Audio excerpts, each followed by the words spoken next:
going on around here. Yeah, So I'm in Cleveland. It's kind of hot here, but it's nice. It's not too bad. yeah. So how your day going so Been far? pretty good, man. I had went to my friend's they gave my friend, they gave her mother her 85th birthday. So I drove in Chicago from that, and so but I'll probably go back later on tonight, eat some ribs and stuff and hang out. But it's been good, man. Okay, man. That's what's up, man. And again, it's an honor. Well, you know what? I'm happy you asked me. When you reached out to me, I always like giving people interviews. I never tell anybody no, because information needs to be put out. I'm not afraid anymore. I'm not ashamed, because years ago I was afraid and ashamed of my disorder and, my cheating and my infidelity, all of that, and my addictions. But I'm not afraid anymore because I know I can help people. Hmm. Yeah, that's what it's about, man. We all flawed on this planet Earth, and we all can be used as a vessel to help each other. Right, right. No doubt. Even I learned that. Let me elaborate on just why I pretty much started my platform. Because first, I was just always feeling sorry for myself, always, I would say, in this victimhood type thing. So I had to take some accountability and was just like, nobody made me stay like that for years. I chose to stay like that for years because I was embarrassed. And just us as black men, we gotta seek help, man. We gotta start asking for help. It don't make you less than a man to admit that you need help. So, Yeah, and it's crazy that you say that, because I've been talking about my personality disorder for 2 years now, hmm and over the 2 years I've amassed about 400,000 listeners. I don't call people followers, listeners. yeah. And the sad part about that is that out of 400,000 and 24 months of talking about this, there's only been 7 men that reached out to me. And out of those 7 men, 6 were black, 1 was white. And out of those 6, 3 are consistent. And of those 3 that are consistent, they're all under the age of 35. Nobody over the age of 40 reaches out to me, talks to me on a consistent basis. It doesn't happen. It's always women. Women want to fix the men that they're with. They want to continue love the men that they're with. They want to, keep their marriage going. They want to keep their family together. I'm not saying the men don't want to do that, but here I am talking about my personality disorder, my infidelity, my addictions, but men don't want to hear it, and it's getting worse. It's not getting any better. Yeah, because I would say we wear a mask as men. We don't want to be vulnerable. We don't want to be considered um, like a damsel in distress. But sometimes you gotta own up to what you do. Because I had to really just sit back and own up to everything I did. Because I was being very promiscuous out of those years when I was grieving, to the point of I was ashamed, because it was just like, what happened to me? I wasn't like this, and I was always cute and everything like that, but it was just to the point where it just became more pain than pleasure. Right. And I just had to just really sit back and reflect, man, and reflect is the superpower. Everybody can reflect. So Yeah, but most people are afraid to reflect, which is why a lot of black men don't go through therapy. yeah. I avoided therapy for many years. I failed therapy twice, and I've never had a black therapist. All my therapists were white, and they were all women. Hmm. And so through the universe, through God, I was put on a path to get my therapy from women. The same people that I was hurting are the same women that were going to get me together. And I was okay with that. That's how it was delivered to me. That's why I do these videos. A woman, my ex-girlfriend, started me to doing these videos June of 2021. And everything I do is because of the women. Don't get me wrong, there's some men in my life. My Hmm. brother, my uncles, my father who's deceased. My uncles are deceased. Hmm. Some of my great friends like Kurt Thomas and Ray Kemp in the military that still reach out to me. But the women overall are the reason why I'm on this path of being vulnerable, being transparent. I'm a very tough, hardcore type dude. I'm a very outspoken, social, over the top, overbearing type of dude. And so being vulnerable and transparent was never in my vocabulary. It was never in my makeup. So I avoided it for years, thought that I was doing the right thing, but for so long I was doing the wrong thing. Hmm. Yeah. And usually like when you said disorders and stuff like that, usually a disorder comes from an origin, comes from a particular place. So would you mind like giving us like your origin story? Yeah, so what happens is they say narcissism starts in the childhood, which it does. Mm-hmm. I didn't realize that I was abused until I was 46 years old. In therapy is when I found out. Mm-hmm. But through not knowing that I was abused, not being able to connect to people through love and empathy, I didn't know that I was damaging other people, and I didn't even care. And so my therapist said, "Do you realize you were abused?" After I started telling her my story, Mm-hmm. men that are molested, abused, bullied, forgotten about, kicked to the side, disrespected as a child, they wind up becoming a totally different person as they get older, Mm-hmm. and they find the strength in the military or being an entertainer or a superior athlete, and that's where their makeup becomes the out external only. And so they start getting more supply, more women with their external attributes, and women get more men with their external attributes. Rather, she gets a breast reduction or improved breast, or her butt's or BBL, her Mm-hmm. lips filled, whatever. The men get their pecs filled, so they become these people away from the person that they were as a child. So it starts in the childhood, but then we become this person, and we ultimately all become monsters, Mm-hmm. lying, cheating, deceiving, gaslighting, ghosting, silent treatment. Hence, you become the narcissist. And so Mm-hmm. I never recovered from my childhood. I didn't want to go back and say, okay, I'm sorry. I'm gonna be a better person. I want to have a family. I didn't want any of those things because I lost my family at 11.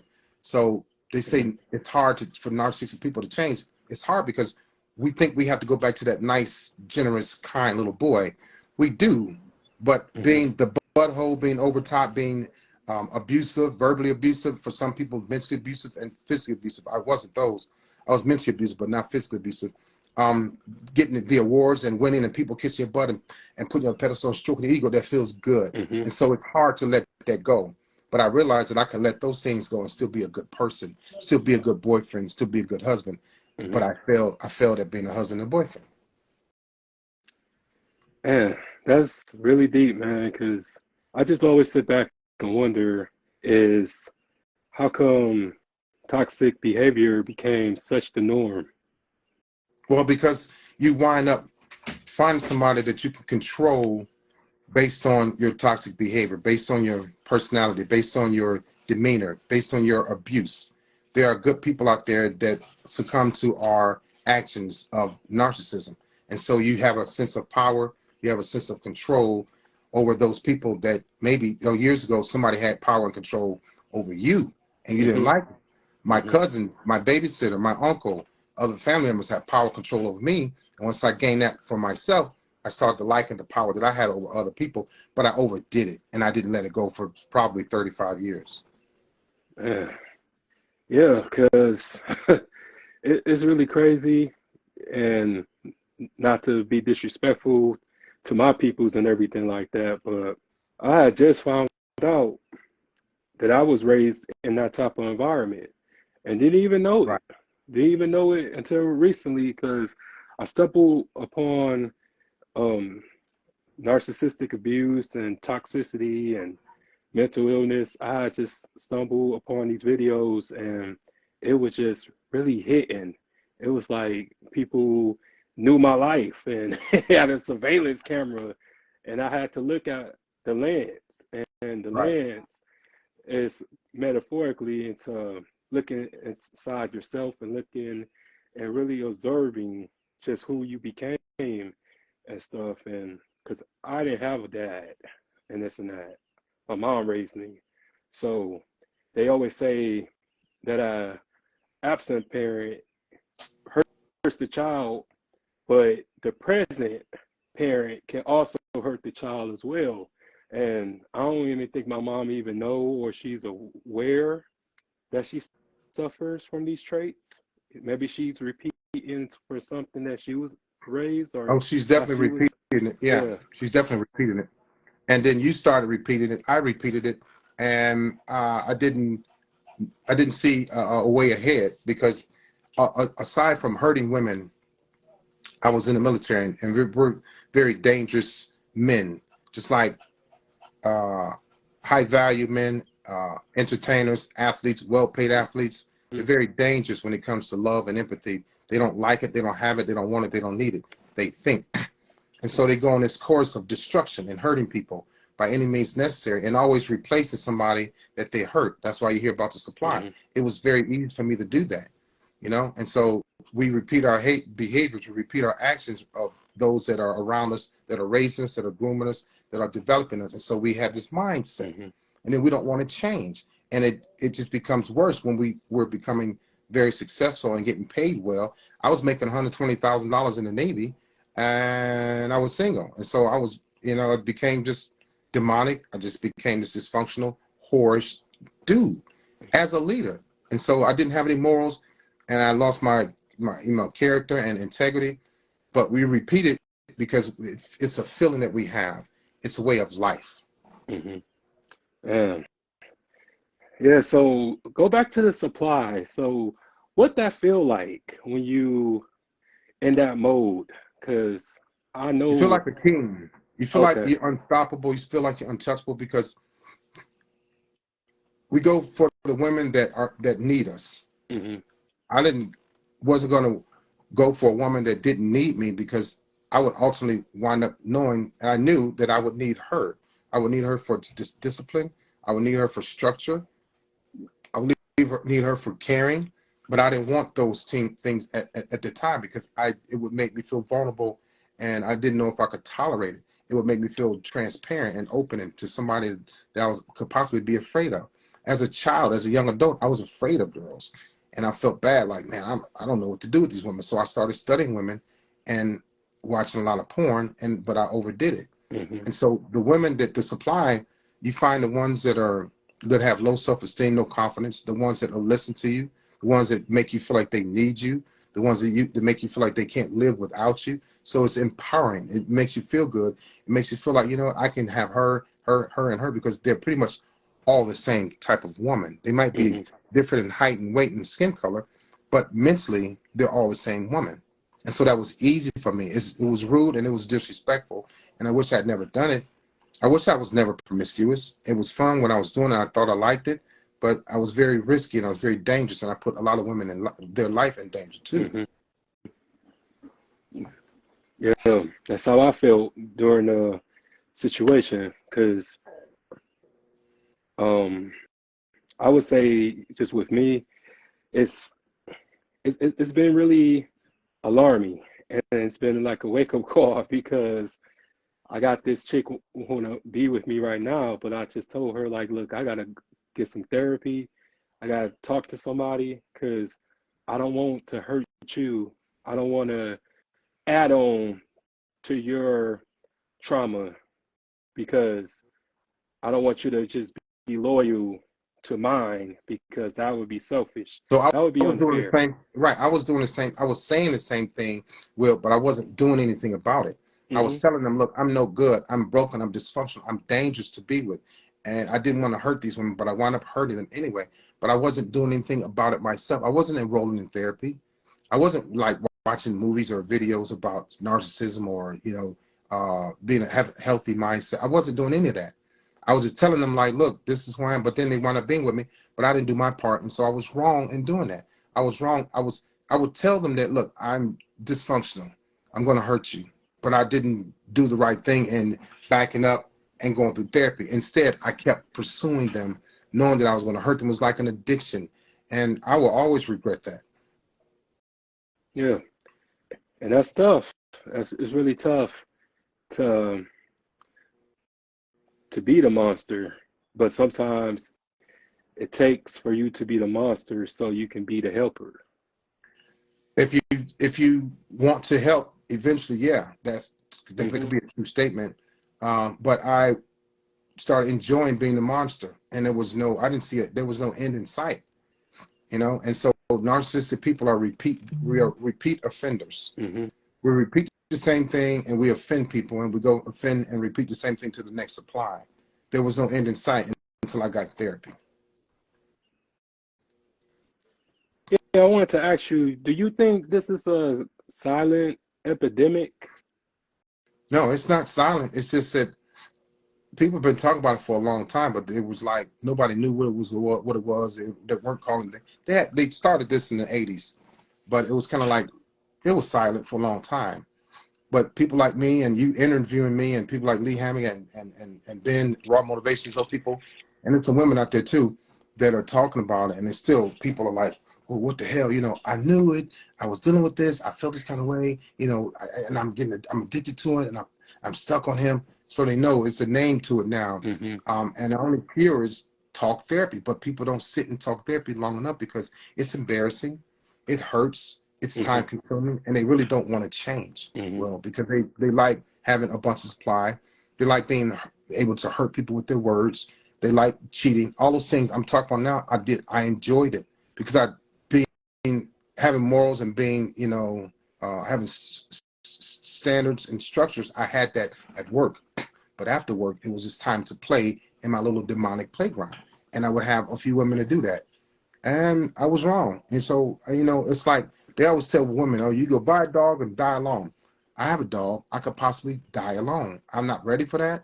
I don't want it, but I'm at the end at the end of the road now. My narcissism is full blown, full blast, whatever. And I've got my therapy, but now I'm like, okay, I'm helping people. God, can you send me a beautiful wife? It may not happen, and I'm not okay with that, but I understand why it may not happen. Mm-hmm. So you're saying that you made peace with the possibility of you may not ever Yeah, find anyone. and that hurts more than it hurts about like how it hurt women. I know for a fact because I left women, I walked away from women, I broke their hearts, and here I am being walked away from, not even being noticed or paid attention to, only through my videos. But I can't expect women to notice me and pay attention to me. That would feed into my ego and my narcissistic personality, and I don't want that. So what's going on now is I have to understand this is part of my journey. Mm-hmm. People talk about I'm on my journey of healing and self-love and being righteous and being vulnerable and transparent. Mm-hmm. This is hard. This is hard, Will. I make videos daily, sometimes weekly, and Mm-hmm. I have to do it and say, okay, you might not get a bunch of views. You might get one view. Somebody may not like the video. You may get your feelings hurt me out. But you talk about karma. I'm in it. This is it. And people don't like to mention karma because it's a teaching. I don't know if it's Buddhist teaching. But anyway, I'm in it. You reap what you sow. Let's just call it that. Ooh. Reaping. Yeah. Ooh. Yeah, that's deep. But it's the truth. Everyone just bypasses it, but eventually everyone gets back what they put out. It's part of the universe. Mm-hmm. It's part of the laws of attraction, whatever you want to call it. It's life. Mm-hmm. Okay. But those that don't understand it, don't want to understand, they know. As an adult, when you put things out there, it's coming back. And I got to deal with it. This could be me for another 10 years. It could be another 2 weeks or 2 months. I don't know. But God had to make sure that I was ready to receive the woman that he's going to send me sooner or later, by virtue of a woman telling me to do videos about narcissism, and she was well versed in it, and she was close to God. So it was the way it happened like, not that I asked for this, but I met a lady that I liked, and she wasn't there to be my girlfriend or my wife. It was temporary. She was there to put me on track and introduce me to God through my adversity, through my dysfunctions, through my egregious ways, and here we are. That's good, man. And it just also, you just never know what people intentions are, and just with being very transparent as you are, I like to be very, very transparent because I like people to understand that I'm only a man, I'm human, I didn't just get here, but here's my story, here's my explanation, and this and that. And even though I turned it around, I still have a long way to go. So it's all good, man. It's natural. Yeah, well, if you plan to live a long time, it's not a long way to go. You can say that, but it makes it hard and it makes it daunting if you look at it like that. Uh-huh. This is, for me, is going to be every day, every week, every month, every year, making Yeah. videos and helping people, because for so long I never made videos to help people. I never talked about this. So I owe a debt to society, not just women. I thought it was just women, but I misled and I hurt some of the men in my life that I was leading as a sailor, and I was put in response. They were my responsibility, and I didn't do them right. And so Hmm. I owe a debt to society, and I am aware of that, and I'm ready for this assignment. I was assigned this assignment through a woman, and I tried to avoid it a year ago. I can't. I can't. At nighttime, things come to me. In the daytime, visions come to me, ideas come to me, and I have to put it out. Whether I want to do it or not, I have to do it. Yeah. And give us some of like examples of how can you spot our narcissist, if you mind me asking. How do you So know? I'll use myself as an example, Hmm. right? You have a guy or a woman, successful, highly functioning, braggadocious, conceited, self-centered, Hmm. egotistical. All you do is have a conversation with them. Me now, I'm aware of my narcissism. I'm aware of my disorder. I'm aware that, that I was hurting women. And so a lot of times you sit down and listen to what they say, watch their patterns, think about who they are, who they want to be, listen to, just have a conversation with them.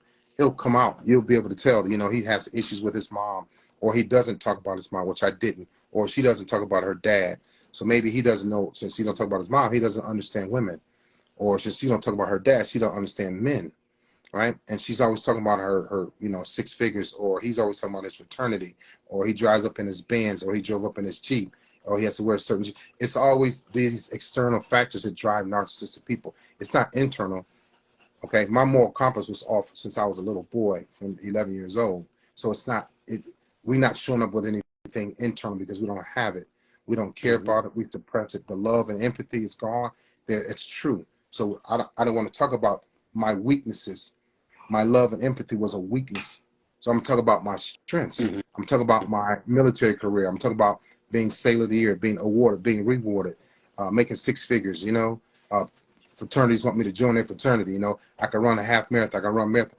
All about these external qualities that are okay to have, but can you connect with the woman internally through spirituality, chemistry, being honest, being forthright, being forthcoming, having respect for her? Can you connect with the woman through those traits? And I couldn't. Mm. Yeah. Yeah. Because I would say that I see them a lot on a daily basis, and they all do the same thing. They all just wants to be seen. They want to be noticed and stuff. Like, By various people, by many people. One person is never enough. yeah, That's why I, it was easy. I was wrong. I cheated a lot. It was easy for me to cheat because I was very inconsiderate. Well, I didn't consider her feelings, her emotions. I didn't. hmm, And so I needed that external motivation from other people, from groups of people. And in the military, when you get promoted, they put you in charge of more people, but that just feeds a narcissistic person's personality. And it could be dangerous, it could be damaging, which for me, it was dangerous, it was damaging because I was hurting people's career because of my foul mouth. hmm. And it's crazy because I never cheated on anyone, but I was messing with someone who was married. And I know I shouldn't have done it, but at the time, I didn't care. It was just all about my hurt. It was all about me getting my rocks off and everything. So I got my karma back like, uh, I would say 5 years later. I was in a relationship and the girl cheated on me with my best friend. How did that make you feel? I was betrayed. I felt betrayed. I felt hurt. Did I you was want did you angry. want revenge? Yeah. My Did blood you was boiling and everything. did you get revenge or you let it go? I let it go. So I asked you that question because you did the right thing, because you remember the woman you heard her husband. Hmm. I too, Will, was guilty of hurting somebody else's husband, and I didn't want to like be fair and say, that ain't cool. I had to let it go. That was part of my growing and understanding. That was part of growth and development. That stuff right there, when you know that when you get hurt and you able to walk away and say, I forgive you because I did it. That was my fault. That's growth. Most people prior to therapy, I would have never forgave her, would have never apologized for hurting her through or hurting her husband or her boyfriend. I would have never apologized. Hmm. And so when it happened to me, I couldn't handle it. So I don't want that smoke. I don't want to be a cheater anymore. I don't want to be promiscuous. There's nothing comes out of that but sickness, diseases, heartbreak. People get hurt physically. People go to jail. I don't want any of that. Before, narcissistic people, for me, I was very risky. I was very dangerous. I had a lot of nerve and a lot of courage to do wrong. Hmm. I didn't have the strength and the spirituality to do right. Doing right felt abnormal to me. Doing wrong felt normal to me Hmm. because of my demonic spirit. So my moral compass was upside down. Yeah, and just the fact that I knew that it was going to come, that's why I acknowledged it for what it was. And it was easy for me to walk away because I needed that. I needed to know what that man felt. Right. And yeah, and so you don't want that. You don't want that feeling anymore. You shouldn't want that feeling anymore. No, of course not. A lot Of of course not. times people do the opposite and they go and they hurt people because they were hurt. Like they say, hurt people hurt people. But once you're healed and you're doing better, then healed people heal people. Hmm. Yeah, and it's just also, man, just like what what was like the turning point, just with you recognizing like your flaws, your misdeeds, and this and that. What was like the turning point? Like, what made you like, okay, I need to do something, and I'm gonna go get help, but also just come on YouTube, come on TikTok, and tell your story. What was really like the turning point? Um, when I first started doing these videos, I was still really arrogant and cocky and like, yeah, I'm getting a lot of followers. I tell people just because you're in therapy doesn't mean you're gonna be okay when you get out. You got to pay attention. You have to implement what you learn in therapy. You have to process it. You have to be okay to take constructive criticism. I wasn't. And in therapy, I failed therapy twice. But my turning point was I got tired of letting down God. God always had me. I knew God as a child. Hmm. I knew he had me as a child. I've been through a lot of things in life, and I came out unscathed where I probably shouldn't be here now. Hmm. Um, but my turning point was I wanted to be a better person. I wanted to be a better example. I wanted to stop lying. I wanted to stop cheating. I wanted to stop embarrassing my parents' legacy. I wanted to stop being dysfunctional. I wanted to stop thinking that it was okay to be rude and disrespectful and rotten to the core. I wanted to stop those things. I wanted to see if Leon could be a better person, because for so long I wasn't a better person. I was rotten, and it felt good to hurt a woman's feelings. It felt good to hurt anybody. So I said, how much better can I do? How many more people can I help if I stop being real? Because I was fake, Will. I was getting promoted and awarded and supposed to be this certain leader. Hmm. I wore the collar devices, but I wasn't matching the character of a strong, caring, loving, passionate leader. I wasn't. And I didn't volunteer to go to therapy. I don't remember who told me how I went. I remember how I got there. I drove, but I never volunteered to go through therapy. But in the military, if you fail, you're held accountable. Out here in civilian world, if a guy works at Ford and they say, well, we're going to send you talk to our psychotherapist for 6 months, we'll pay for it. If he Hmm. fails, there are no consequences. In the military, when you fail, there are consequences. Hmm. You get in trouble for it. And so My turning point was one to be a better example. I wanted to see if I could be somebody different than just being demonic and hanging with the devil all the time. To me, God was boring. God was very boring. The Bible was boring. Church was boring. Now I got a Bible. Now I have a pastor. For the first time, Will, I'm 58 years old. I'll be 58 in October. For the first time, I'll call a man my pastor, R.C. Blakes. I never said that. I have a pastor now. I never said that in my life. I never read the Bible like deeply. And that's so my turning point was like I want to be somebody different than being a narcissistic person with narcissistic personality disorder, a person with severe PTSD, depression. I want to be somebody different because I was going to hell fast.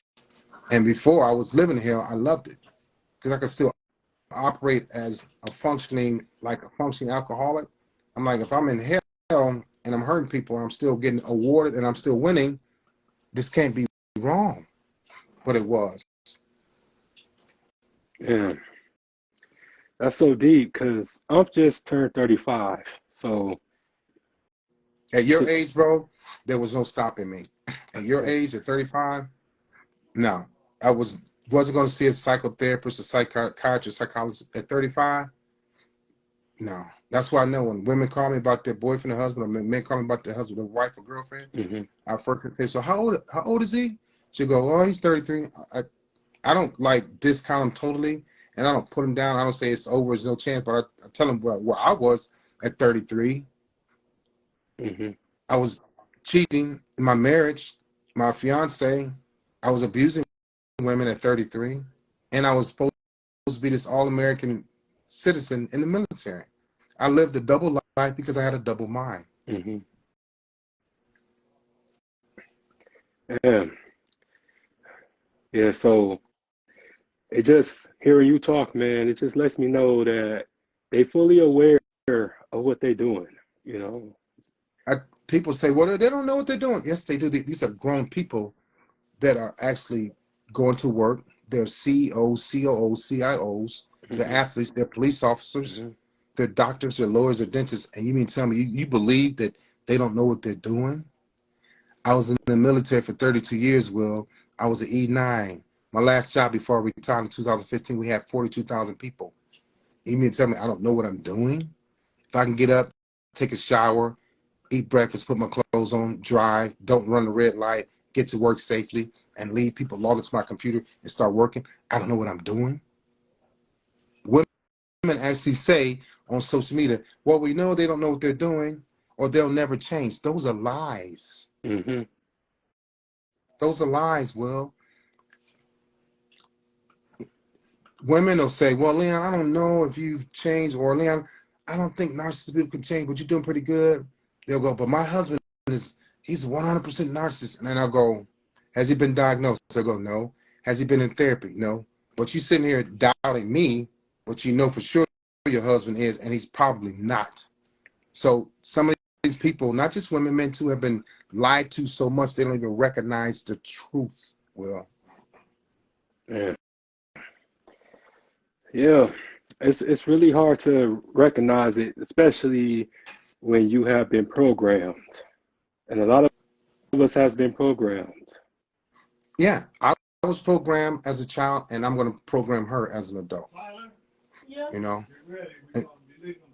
Yeah, and so people are programmed. People are programmed, and sometimes people become I became comfortable with my programming.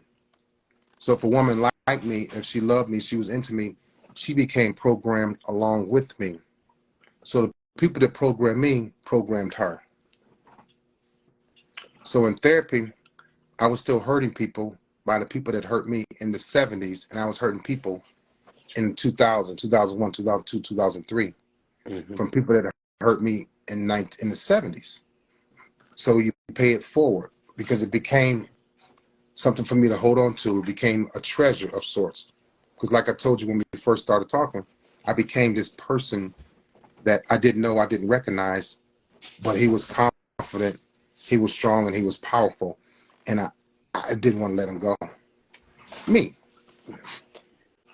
and it's a hard pill to swallow. Very hard pill to swallow. Yeah, it's the same, man, because knowing what I know now, I realized that I contribute to a lot of things.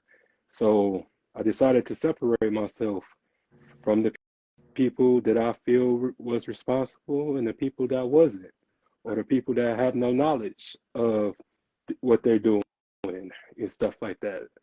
Because I can only fix myself, I can only change myself. And I'm decided to go into therapy next week and stuff to So, really unravel some things. what see the thing is, well, you can fix other people Hmm. by fixing yourself, Yeah. by being the example. Well, if Will did it, then I can do it.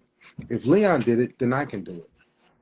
They have to want it. You want it, you go to therapy, you get your therapy, you come out and you help people. You talk about it. You do videos about it.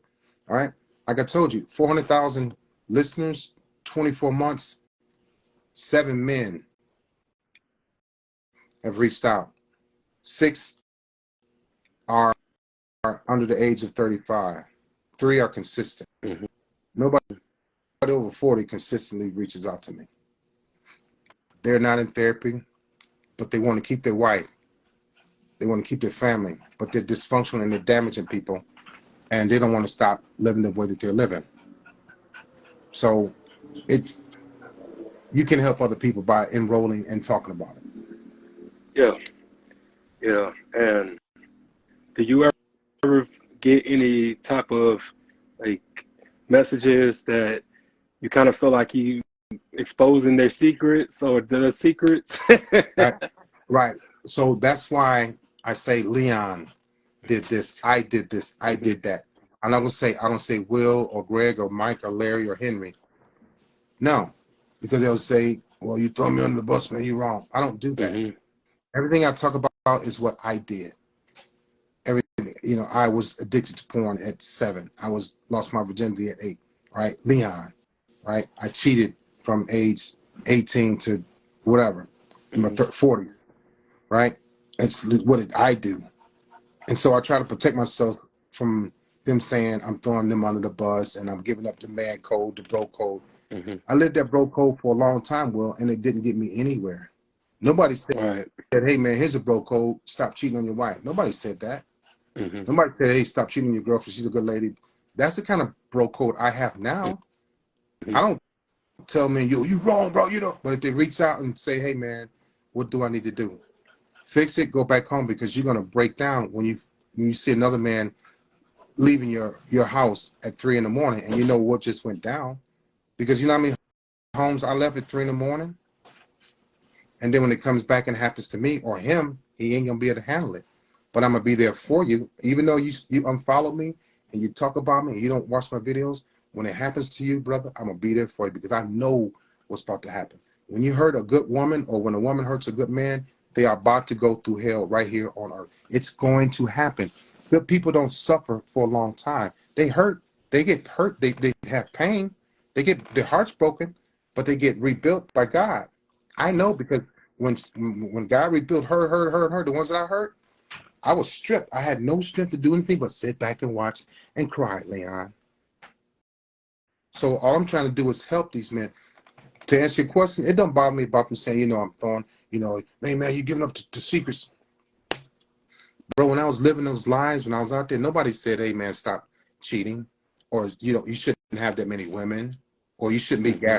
gaslighting and ghosting. You shouldn't be giving her the silent treatment, dog. Nobody did that for me. So this is new for me and it's new for everybody else. Because I was put on this path by a woman. And I can't avoid it. Well, I can't stop. I don't want to stop. Okay, so in the military, I help people to get something out of it. Now I'm helping people so that they can get out of it. You feel me? And Yeah. now that's my debt I have to pay. And whether it's $1 million or $1 billion, I got to pay it because I accrued that.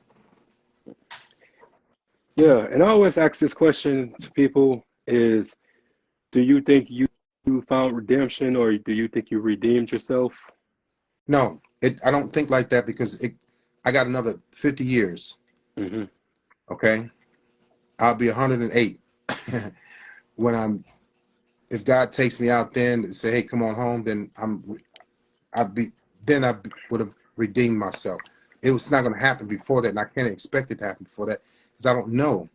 All I know is that I need to be on this path and keep going forward and doing what I'm supposed to do. He may say in 5 years, okay, you're done. I don't know. But I don't look for, because when I was cheating, I wasn't like, I got number 10. You know what I'm saying? No. So it don't work like that. Numbers are numbers. What you reap, what you sow. I put in 30 years of dysfunctional, rude, disrespectful work. So I got to put in 30 years of healing, healthy, loving, caring, transparent vulnerability. I got 30 years to go. And I just started 2 years ago, Will. I got 28 years to go. If you want to talk about a timeline, Yeah. redemption, I got 28 years. There's your answer. Yeah. I felt the same way, man. And it just feels good when you actually doing something that's righteous, doing something that's positive. Yeah. You know, you wake up better, you sleep better doing that type of stuff. And a lot of people ain't sleeping. They may be in a bed, but they not. Well, I wasn't sleeping good my whole military career. Mm-hmm. I was having nightmares. I was taking medicine for nightmares. I have sweats every now and then now, maybe once every 2 weeks. Mm-hmm. But when I was living in a dysfunctional, promiscuous, unhappy, rude, disrespectful, nasty life, my nightmares were every night, Will. And I'm talking about sweating profusely, like I just got out the shower. My girlfriend would lay next to me and she wouldn't be bothered because the peace was separated between me and her. God was in between us. Mm-hmm. So although my body might have been 2,000 degrees and I was soaking wet, it didn't bother her. She didn't even really, she would recognize because she would see me like in the next day. Or I would wake up and wake her up. And she'd be like, Leon, you okay? You not okay, huh? I'm like, nah. So I dealt with all of those injuries and sicknesses and illnesses, you know? Yeah. And I'm glad that you're saying that, man, because it takes a man to look themselves in the mirror. And what made me subscribe to you was just the way you was just conveying your message and stuff. Like I wish my father talked to me the way he talked to your listeners, man.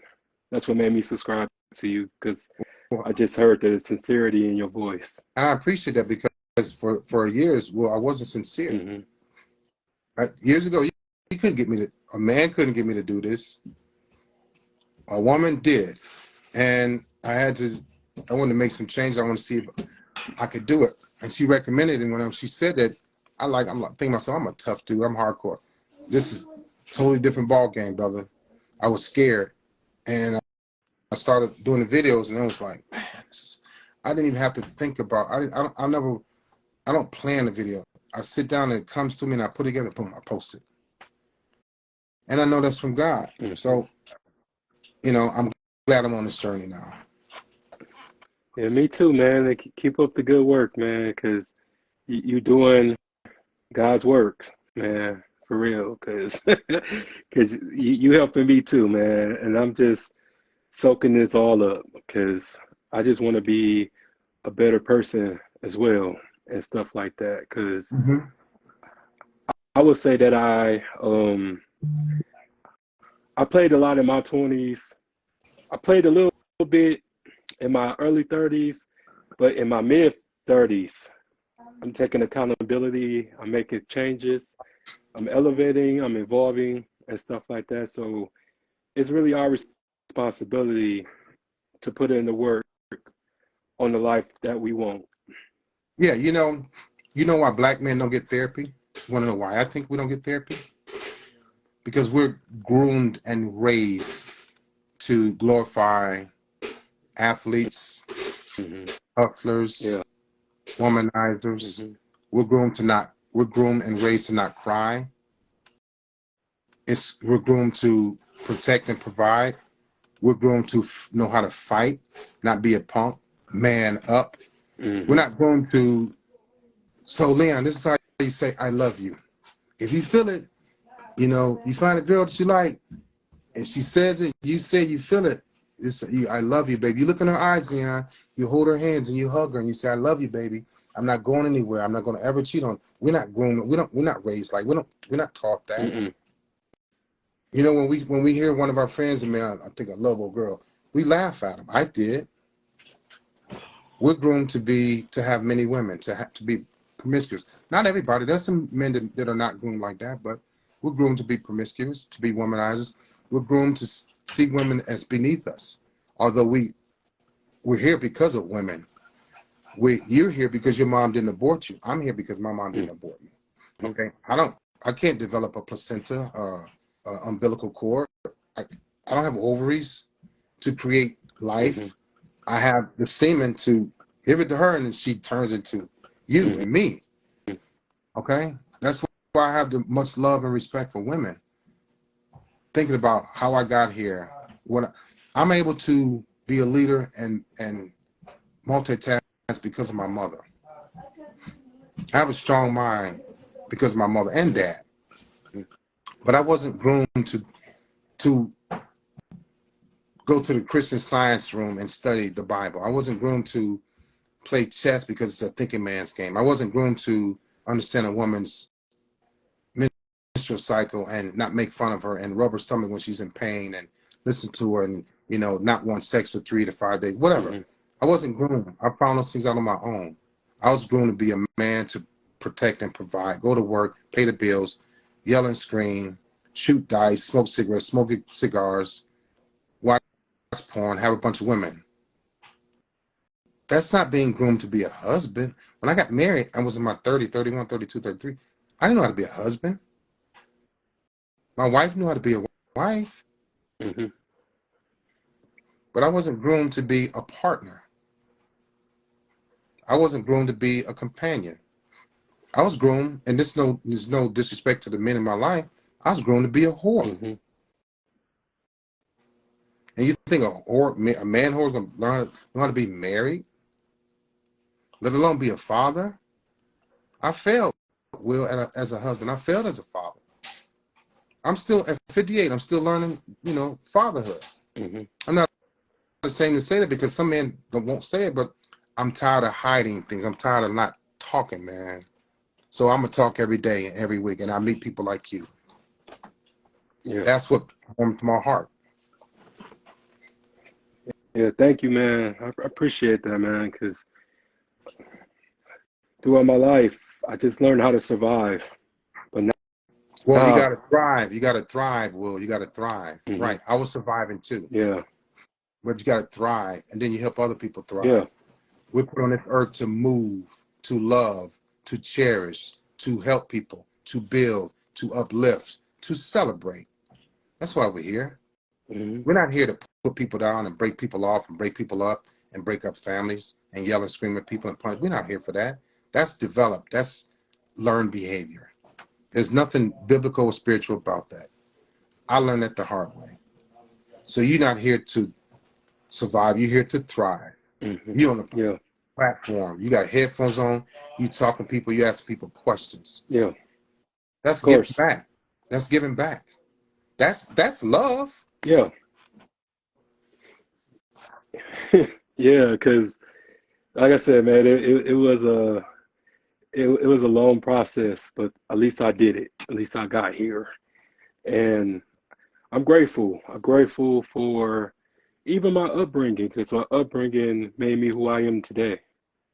Of course, yeah. And so mine, even though I cheated because I was stupid. I cheated because I was greedy. You can talk about it. He's demonic. He's in love with his own flesh. Leon's promiscuous. Leon's a whore. He's sick. I was stupid, period. You know? And I was insecure. So the one woman that didn't want to deal with me, that was strong and didn't think I deserved her, pushed me away. I got to go get refilled by somebody that I can run over and I can use and abuse. I learned all these things in therapy. I had to talk. It's called talk therapy. I had to face Leon through a 4'11", 120-pound white lady that didn't know me from you. But she knew her job. She knew my mind. She knew psychiatry. She knew psychotherapy. I didn't know it.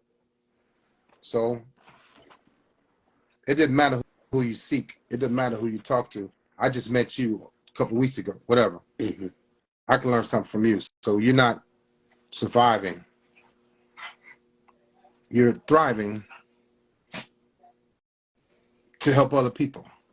Yeah. Same here, man. I also wanted to ask you, so what advice would you give to the young people out here? Well, the young people, I would say this, that narcissism is probably going through the roof, the numbers, if they sit down long enough and get diagnosed, which they will, because they take a day off of work to go to the hospital, to take a day off practice to go to the hospital, to go to the therapy, the psychotherapist. Don't take it lightly. If you feel like you have some type of traits, go talk to somebody. Call the crisis hotline. Get help. I should have had help. I should have been talking to a psychiatrist when I was 5. Study your parents. Know what they've given you. What was passed down to you genetically, DNA, whatever. I started acting like and paying more attention to who my parents were, which helped me thrive in the military, which helped me become a better person, a better thinker, a better father, right? Because I wasn't being fair with who I should have been. I was emulating the wrong people because they allowed me to delve into my dysfunctions, my addictions. So I was taking myself away from who I am naturally. Study your parents. Don't be promiscuous. Stay away from drugs. We know we don't want to alter our mind. Find your purpose, your passion. Be passionate and be compassionate. Know what your EMIQ is, your emotional IQ. Passion, compassion, courage, empathy. Understand those things. Work on them, right? Every single day. Don't just be a regular human being. Don't settle for being average or mediocre. You can go above and beyond all of that. You can be somebody strong in this world. You can be somebody superior in this world. You can change a lot of people's life. You can help a lot of people. You can groom and develop a lot of people. You can build a lot of people. I do it daily. Is it tiring sometimes? Yes, but it doesn't feel like a job because I like doing it. It's not work.